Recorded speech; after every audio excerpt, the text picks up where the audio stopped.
दोस्तों नमस्कार। आपके सामने लाइव आ चुका हूं और इस समय हम लोग निकले हैं मॉर्निंग का। पहले टाइम देखते हैं, नेट 6 बजा है मॉर्निंग का और इस समय आगरा एक्सप्रेसवे पर हैं। आज दिल्ली के सेमिनार के लिए हम लोग रवाना हुए हैं। तो हमारे लीडर शंभू रतन सिंह जी हमारे साथ में हैं, जो गाड़ी ड्राइविंग में हैं, और साथ में हमारे रमन शर्मा जी भी हैं, जो कल लखनऊ सेमिनार के लिए आए थे। आज हम लोग कार से यानी लगभग 500 किलोमीटर डिस्टेंस है हमारे घर से दिल्ली। 11 बजे सेमिनार शुरू होना है, तो हम लोग 5 घंटे में ये सफ़र तय करेंगे, क्योंकि यहाँ पर गाड़ी की स्पीड इस समय तो 99 है। वैसे शंभू जी जब ड्राइव करते हैं 101, 102, जबकि 100 के ऊपर इस पर फाइन। आगे स्पीडोमीटर आपको दिखा रहा हूँ कि जगह जगह पर स्पीडोमीटर लगे हैं। अभी देखिए ना, स्पीडोमीटर में गाड़ी की आएगी कि गाड़ी हमारी कितने स्पीड से गुजरी है इससे। तो स्पीडोमीटर अभी सामने रीडिंग आने वाली है। एक सेकेंड, ये सामने ये आ गई 87 स्पीडोमीटर, यानी हम लोग कम कर लेते हैं स्पीड गाड़ी की। वैसे 120, 130 चलती है इस पे आराम से। स्पीड इसलिए कम करना पड़ता है कि तुरंत 2000 का मैसेज आ जाता है फाइन का। ये कई बार शंभू जी हमारी गाड़ी में कटवा चुके हैं। हर बार नुकसान होता है। अपनी गाड़ी में आज तक नुकसान नहीं किया, लेकिन जब ये मेरी ड्राइव करते हैं तो 150, 160 की स्पीड में चलते हैं और रूल तोड़ते हैं। और जब रूल तोड़ते हैं तो जो फाइन आता है वो तुरंत मैसेज आ जाता है कि आपकी गाड़ी ने ये रूल तोड़ दिया। तो इस पर लिमिट जो है वो 100 की है, लेकिन लोग इतने होशियार हो चुके हैं कि स्पीडोमीटर देखे रहते हैं।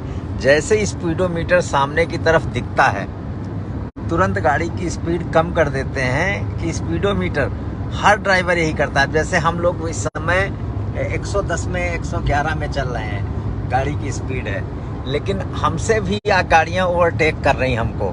लेकिन जो ओवरटेक करती वो भी स्पीडोमीटर देख के धीमे हो जाते हैं कि फाइन ना पड़े, क्योंकि 100 के ऊपर अगर उसमें रीडिंग आ जाती है तो हम लोगों को फाइन तुरंत मैसेज आ जाता है। ऑनलाइन चालान तुरंत सेकंडों में हो जाता है। तो कल अभी हम लोगों ने एक प्रोग्राम धन्वंतरी का लखनऊ में किया, जिसका शायद फेसबुक पे आपने फोटोग्राफ्स या सोशल मीडिया पे कुछ वीडियो क्लिपिंग देखी होगी। हाल की कैपेसिटी 1200 थी, लेकिन लगभग हमको जो आइडिया है, रमन जी कितने लोग ज़्यादा होंगे कैपेसिटी से? नहीं थे जी, लगभग 2400 लोग। अगर 2400 नहीं तो 2000 प्लस तो थे ही। हाँ, 2000 यानी 700-800, क्योंकि 500-600 तो स्टेज पे हम लोगों ने सेट किया कि जब लोग जमीनों पे बैठने लगे, बीच में जो जगह थी, सीढ़ियाँ थी, उन पर भी लोग बैठने लगे। और उसके अलावा 200-400 आदमी हॉल के अंदर इंटर ही नहीं हो पाया। वो टिकट ले लिया बाहर। उसके बाद उनकी नाराज़गी भी जायज़ थी कि टिकट लेने के बावजूद हॉल में पैर रखने की जगह नहीं बची। लोगों को जहाँ जगह, सीट तो फुल थी, लेकिन उसके बाद जहाँ जगह मिली वहाँ बैठे। तो नेटवर्क मार्केटिंग में एक दिन मुझे याद आता है, जब मैंने शुरू किया था तो पहली मीटिंग जब मैंने रखी थी तो बड़े मन से मैंने करीब 80 लोगों को इनवाइट किया। लेकिन जब मीटिंग की शुरुआत हुई तो मीटिंग में सिर्फ 3 लोग आए थे। उस दिन हताशा हुई थी और उस दिन मैंने एक शपथ भी लिया था कि मैं इतना काम करूंगा कि इंडिया के सारे हॉल छोटे होने वाले हैं। कल केवल एक टीम का मेरी प्रोग्राम था, मिस्टर रविंद्र शुक्ला जी, जो इंडिया के बहुत बड़े लीडर हैं डायरेक्ट सेलिंग में, नेटवर्क मार्केटिंग में, और धन्वंतरी के बादशाह तो हैं ही। तो कल केवल उनकी टीम थी। अभी आज हम लोग रवाना हुए हैं अपने दूसरे डायनेमिक लीडर निरंजन कशाना जी की टीम के लिए दिल्ली में, और मुझे आइडिया है आज भी सेम सीन होगा। आज भी सेम सीन होगा करीब 700 हॉल की कैपेसिटी है, लेकिन वहाँ भी संख्या 1000 प्लस होने वाली है दिल्ली में भी। लोगों के अंदर ये उत्साह देख के कि आज इतने, और हैरत की बात, प्राउड और खुशी इस बात की होती है कि कल हजारों लोगों को चेयर नहीं मिली, सैकड़ों में लोग हॉल के अंदर नहीं घुस पाए, लेकिन किसी ने शिकायत नहीं की। मुझे इन बातों से थोड़ा खुशी इस बात की थी कि लोग इतने आ गए। कष्ट इस बात का था लोग कुर्सी नहीं पा रहे थे, जमीन पे भी बैठ रहे थे, लेकिन उसके बाद भी किसी के अंदर शिकायत भाव नहीं था, क्योंकि वो सब लोग अपना प्रोग्राम समझते हैं, अपना बिजनेस समझते हैं, अपनी चीज़ समझते हैं कि ये मेरा प्रोग्राम हो रहा है, ये मेरा सेमिनार हो रहा है। तो हम लोग प्रयास जब टीम से मिलने के लिए ये प्रोग्राम सेमिनार ऑर्गेनाइज करते हैं तो भीड़ का वो आलम हो जाता है कि अब कहीं भी प्रोग्राम हम इंडिया में अपनी टीम का कर रहे हैं या धनवंतरी के प्रोग्राम हो रहे हैं, अब हम लोग हॉल से हटके स्टेडियम की तरफ बढ़ने वाले हैं कि जो हमारी संख्या को समाहित तो कर सके, लोग बैठ तो सकें। ऐसी सिचुएशन आ चुकी है आज टीमों में कि भीड़ इस तरीके से आती है कि उसको कंट्रोल करना मुश्किल हो जाता है। मैं पहले संगीत में प्रोग्राम जब करता था लखनऊ में तो लंच पैकेट देता था, लेकिन इतनी भीड़ को वितरित करना भी एक चैलेंज होता था, तो मैंने फिर बंद कर दिया पैकेट कि वो देना नामुमकिन है। लेकिन लोग के उत्साह, लोगों की एनर्जी हमें इस बात से प्रेरित करती है कि लोगों का भीड़ का वो कारवां। तो मैं 2 मिनट रमन जी से भी चाहता हूं कि थोड़ा डायरेक्ट सेलिंग पे प्रकाश डालें। नेटवर्क मार्केटिंग में लोग क्यों कतराते हैं, क्यों नहीं आते हैं, तो वो थोड़ा चीज़ डालें कि उनके मन के अंदर ऐसी कौन सी चीज़ रहती है कि वो नेटवर्क मार्केटिंग में क्यों नहीं आते हैं। तो वो थोड़ी चीज़ हम सोचते हैं। रमन जी हमारे साथ, अभी एक चीज़ और बता दूं रमन जी से पहले, अभी शंभू जी की गाड़ी बिल्कुल ताज़ी नई निकली है। तो आज हम लोग शंभू जी की गाड़ी से हैं और नई गाड़ी से हैं। अभी आप देखेंगे गाड़ियों की पन्नी भी नहीं निकल पाई है, बिल्कुल नई गाड़ी पे। अभी शंभू जी के पास पहले से गाड़ी थी लेकिन नई कार ली। और शंभू जी का बैकग्राउंड वैसे भी आप सब जानते होंगे। ये शंभू जी की जैसा जानते हैं ट्रक ड्राइवर थे, बाद में कुछ दिन संविदा पे रोडवेज बस चलाई। लेकिन ये डायरेक्ट सेलिंग की पावर है, ये नेटवर्क मार्केटिंग की पावर है कि आज ये सुख की पराकाष्ठा को जी रहे हैं। सुख की पराकाष्ठा। एक डायरेक्ट सेलर, एक नेटवर्कर उस मुकाम पे पहुंच जाता है अगर वो एक कंपनी में लग के लंबे समय तक विजन के साथ काम करता है। मार्केट में बहुत सारी चीज़ें देखते हैं कि लोग एक जगह पे नहीं टिकते हैं या एक जगह पे वो नहीं रुक पाते हैं। उनका धैर्य, पेशेंस जवाब दे जाता है। नेटवर्क मार्केटिंग में पेशेंस होना बहुत ज़रूरी है, क्योंकि दोस्तों शुरुआत में संघर्ष ज़्यादा है। हमारे रविंद्र शुक्ला जी कहते हैं कि शुरुआत में तो मेहनत का पैसा मिलता है, 2-3 साल बाद जब आपकी टीम बन जाती है तो सिर्फ फ़ोटो खिंचाने और माला खिंचाने का ही पैसा मिलता है। तो शंभू जी आज उसी पोजीशन पे पहुंच गए, सिर्फ माला पहनते हैं और फ़ोटो खिंचवाते हैं, टीम से मिलने जाते हैं, लोगों का प्यार मिलता है, लोगों का सब चीज़ें मिलती हैं। अच्छा, जब एक मेरा फ़ायदा रहता है शंभू जी के साथ, गाड़ी हमें नहीं चलानी पड़ती। कल हम लोग ड्राइवर के साथ थे और मैक्सिमम हम लोग ड्राइवर छोड़ ही देते हैं कि चलाने को इनको भी शौक़ है, चलाने को मेरे को भी शौक़ है गाड़ी, तो ड्राइवर मैक्सिमम हम लोग छोड़ देते हैं जब हम 2 लोग। आज रमन जी कल स्पेशली लखनऊ प्रोग्राम के लिए आए थे। लखनऊ प्रोग्राम इन्होंने बहुत धमाकेदार, ये लीडर हैं और इनकी एंकरिंग पूरा इंडिया जानता है। नेटवर्क मार्केटिंग में काफ़ी बड़ा नाम मेरठ से है और इन्होंने भी अपने आप को प्रूफ किया। और ये भी सुख की पराकाष्ठा में पहुंच चुके हैं। यानी जो आज के संसार में भौतिक सुख हैं वो डायरेक्ट सेलिंग से वो सब हासिल कर चुके हैं। बहुत सारे कंट्री घूम चुके हैं, कितनी बार घूम चुके हैं ये संख्या शायद हमको भी नहीं मालूम है, कि अगर हमसे कोई पूछे आप कितनी बार घूम चुके हो तो गिनती नहीं मालूम। अगर 2-4 बार होता तो गिना होता, लेकिन इतनी बार हो चुका कि अब, और इतने कंट्री हो गए कि अब गिनती लगाना मुश्किल है कि हम कितनी बार हो आए हैं। इधर कोरोना में थोड़ा दूरी बन गई विदेशों से, वरना हर दूसरे महीने में हम लोग फॉरेन में महीने में होते थे। किसी कभी श्रीलंका, कभी दुबई, कभी मलेशिया, कभी थाईलैंड, अलग अलग कंट्रियों में हम लोग विजिट करते रहते हैं एक साथ। तो यहाँ घूमने का पैसा तो खैर डायरेक्ट सेलिंग में है। अगर ये सुख की पराकाष्ठा आएगी, लेकिन उसके बाद एक पहले संघर्ष आएगा, पहले मेहनत, आपको उस सफलता की कीमत चुकानी पड़ती है। डायरेक्ट सेलिंग में मैं तो कहता हूँ 100 लोग जुड़ते हैं, 100 लोग सफल होंगे। फेल सिर्फ वही होते हैं जो यहाँ के सिद्धांतों से थोड़ा हटके चलते हैं। अगर सिद्धांत ही हम नहीं फॉलो करेंगे, अगर आप हर व्यापार में, डायरेक्ट सेलिंग छोड़ दो, आप दुनिया के किसी व्यापार में जाओ, आप फेल हो जाओगे।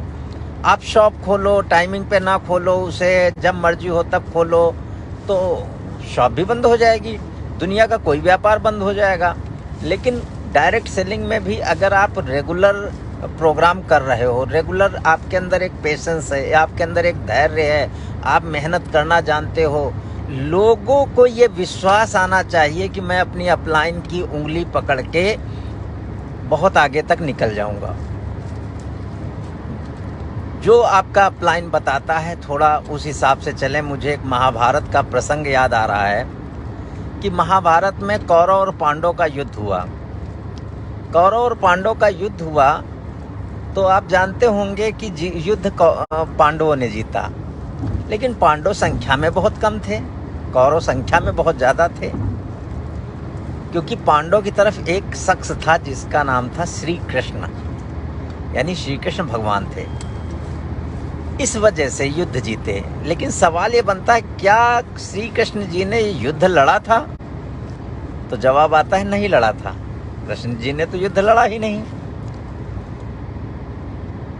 दूसरा सवाल ये आता है कि अगर पांडव की तरफ कृष्ण भगवान ना होते तो क्या पांडव युद्ध जीतते? तो जवाब ये आता है कि नहीं जीतते। अब बड़े हैरत की बात, युद्ध भी नहीं लड़ा और अगर ना होते तो जीतते भी नहीं पांडव। जीवन में एक अपलाइन होना जरूरी है, एक गुरु होना जरूरी है। समय समय पे आपको मेंटल टॉनिक देने वाला कोई बंदा आपकी लाइफ में होना चाहिए। अब वो हमें लगता है किसी न किसी को तो गुरु बनाना पड़ेगा जो हमें मेंटल टॉनिक दे सके, क्योंकि दुनिया में जितने व्यापार हैं, लोग व्यापार से इसीलिए दूर भागते हैं क्योंकि यहाँ पे आपका कॉन्फिडेंस, आपका मनोबल। एक बचपन में कहावत सुनी थी, मन के हारे हार है, मन के जीते जीत। दोस्तों, पढ़े तो हैं हम लोग, लेकिन ये अमल नहीं। स्कूलों में जो पढ़ाया गया उसमें डिग्रियां तो हमें मिलती हैं, लेकिन जो कॉन्फिडेंस लेवल है, जो हमारा मनोबल है, जो हमारा आत्मविश्वास है, उस पर हम उतना वर्क नहीं कर पाते। तो हमारा मनोबल बहुत स्ट्रांग होना ज़रूरी है, हमारा कॉन्फिडेंस बहुत स्ट्रांग होना ज़रूरी है इस बिजनेस में आगे जाने के लिए। तो अगर हमारा अंदर से हम मजबूत हैं अपने विजन के प्रति, अपने गोल के प्रति, अपने लक्ष्य के प्रति, लक्ष्य भी इम्पोर्टेंट है जीवन में। अगर हमारे जीवन में लक्ष्य नहीं है तो हम दुनिया के सबसे बड़े आलसी व्यक्ति बन जाएंगे। और जिस इंसान के लाइफ में लक्ष्य होता है उसको थकान नहीं आती। और ये कहा जाता है कि जब आपको लगातार काम करके भी थकान ना आए, लगातार काम करके भी थकान ना आए, तो सफलता आने वाली है, समझ लो। तो यहाँ पर आके आप सफलता की वो ऊंचाइयाँ छू सकते हैं, उन मुकाम पे जा सकते हैं कि जिस पर लोग आसानी से विश्वास नहीं कर सकते। आज डायरेक्ट सेलिंग इंडस्ट्री में बहुत सारे लोगों ने ऐसे से नाम कमा डाले हैं। बहुत सारी महिलाएं, बहुत सारी लड़कियां, बहुत सारे बुजुर्ग। यहाँ एज की कोई प्रॉब्लम तो है नहीं कि आप 30 के हो, 40 के हो, 50 के हो, 60 के हो, 70 हो के हो, काले हो, गोरे हो, नाटे हो, लंबे हो, मोटे हो, दुबले हो, गांव के हो या शहर के हो, पढ़े लिखे हो, अनपढ़ हो, गांव से हो, शहर के हो, हिंदू हो, मुस्लिम हो, यहाँ कोई वैल्यू नहीं है। वैल्यू सिर्फ इतनी है, आपके अंदर क्या है वो आत्मविश्वास। क्या आप खुद पर विश्वास करते हो, खुद पर कॉन्फिडेंस है आपको, तो आप यहाँ पे जा सकते हैं। समझने की बात है, जिस दिन डायरेक्ट सेलिंग समझ में आ जाती है, आप सफलता की तरफ आगे बढ़ना शुरू हो जाते हो। लेकिन सबसे इम्पोर्टेंट है इस डायरेक्ट सेलिंग को समझना। निश्चित रूप से आप ऊंचाइयां छू सकते हो, और ये भारत के उन लोगों के लिए है जिनको जीवन में शायद अवसर ना मिले हों, कि ऐसे फैमिली में रहे, अच्छी एजुकेशन नहीं मिल पाई, या ऐसे करोड़पति घराने में हम नहीं पैदा हुए कि हमें सजा सजाया व्यापार मिल जाए, हम लाइफ में कुछ बड़ा नहीं कर पाए। तो उनके लिए एक मौका है डायरेक्ट सेलिंग कि वो इस इंडस्ट्री में आके अपनी क्षमताओं को प्रूफ कर सकते हैं। क्योंकि बहुत सारे लोग लाइफ में ऐसे होते हैं जिन्होंने क्षमताएं हैं, उनके अंदर टैलेंट भरा है, लेकिन उनको अपनी क्षमताएं प्रदर्शित करने का मौका ही नहीं मिला कभी। तो डायरेक्ट सेलिंग इंडस्ट्री में एंट्री लेने के लिए कोई आपको दिक्कत तो है नहीं। मैक्सिमम फ्री ज्वाइनिंग हर कंपनियों में होती है, आज धन्वंतरी में भी फ्री है। आप फ्री आके अपने व्यापार का आरंभ कर सकते हैं, एक बहुत बड़ी ऊंचाइयां छू सकते हैं। दोस्तों, आप वो सारी चीज़ें पाएंगे जो एक ड्रीम होती है। हमारे एक लीडर हैं फैजाबाद से, सुरेंद्र कुमार साहू, वो हमेशा कहते हैं सर, स्वर्ग यही है, नर्क यही है। बोले हम गरीब हैं, मच्छर काट रहे हैं, गर्मी में पसीना बह रहा है, घर में खाने को ठीक से नहीं है, तो सर नरक कहाँ है? यही है। अगर हमारे पास ये कुछ नहीं है तो हम नरक भोग रहे हैं। हम बढ़िया एयर कंडीशन में लेटे हैं, हर सुख सुविधा से भरपूर है, लग्जरी गाड़ी है, आप जो चाहो वो पा रहे हो, तो स्वर्ग कहाँ है? यही है। तो स्वर्ग और नर्क यही है। नाली के किनारे पड़े हैं, कीड़े काट रहे हैं, हम गंदे माहौल में रह रहे हैं, ऐसे सी झुग्गी झोपड़ी हम लोग देखते हैं कि जहाँ पर रहना मुश्किल होता है, लोग वहाँ पे भी रहते हैं। तो उनके लिए तो ये